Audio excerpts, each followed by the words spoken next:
Grabe mga kapopsters at P-pop fans, yanig na yanig ang buong Philippine Arena noong July 5 para sa Pure Gold's Yathsil 2025 at ang final. Wala nang masasabog pa. Sa harap ng mahigit 30,000 katao, naghatid ng isang napakalakas na pagtatapos ang SLU Labinsyam, kasama ang mga bigating pangalan sa IE at P-pop, Rico Blanco, Binis Sheena, Ale, at A22. Bilang finale performers ng gabi, binigyan tayo ng SE Labinsyam ng isang wild na bersyon ng kanilang hit na Dungka, pero ang pinakapasabog. Nang bigla nilang iniakyat sa entablado si Sir Rico Blanco. Ang ESA Con mismo, kumanta, tumugtog, at sumayaw. Sumayaw sa intense chorus ng Dungka. Wala nang mas legendary pa, sabi nga ng isang fan sa SB paano nyo napapayag si Sir Rico Blanco na magdungka. Sa tagal niya na sa industry parang first time ko lang siya makita magsayaw sa concert. At totoo, bihira nating makita ang ganitong Rico Blanco. Dagdag pa ng isa, laro Labinsyam la that group talaga. They collect legends like Pokemon cards. Gary A. Yael ng Spong Ecola at ngayon Rico Blanco. Pero hindi pa dyan natapos ang sorpresa. Pablo ng SE Labinsyam kinanta ang iconic na Liwanag sa Dilim kasama si Rico Blanco, live sa Philippine Arena. Kung fan ka ng Incognito, sigurado kang naluha.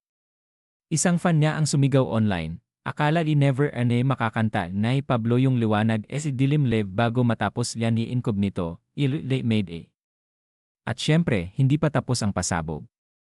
Sa kasagsagan ng Dungka, sumampa rin sa entablado si Narie, A22 at ang napakagaling na si Sheena katakutan ng Bini.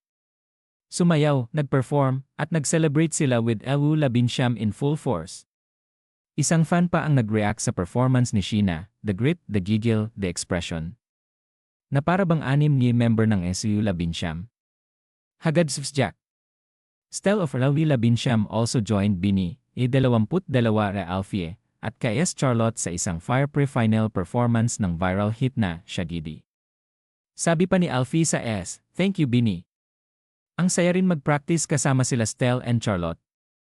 Isa itong gabing hindi lang basta concert, kundi selebrasyon ng Kasama rin sa linya ang Sunkissed Lola, Flo E, Skustakli, Yen Constantino, Mayonnaise, at maging si James Reid na surprise guest performer rin. Lahat ito ay naganap sa loob ng Philippine Arena sa Bulacan, ang pinakamalaking indoor concert venue sa bansa. Mga kaibigan, this is P-pop history in the making. Mula sa high-energy performance ng SLU Labinsyam, hanggang sa collaboration na hindi mo akalain mangyayari, SLU Labinsyam, Rico Blanco, Sheena, A22, Ade, iisa lang ang mensahe, is alive, thriving, and world-class. Kaya kung naiyak, napatayo, at napasigaw ka rin habang nanonood ng SLU 2025, huwag kalimutang mag-like, mag-comment, at mag-subscribe sa channel na ito.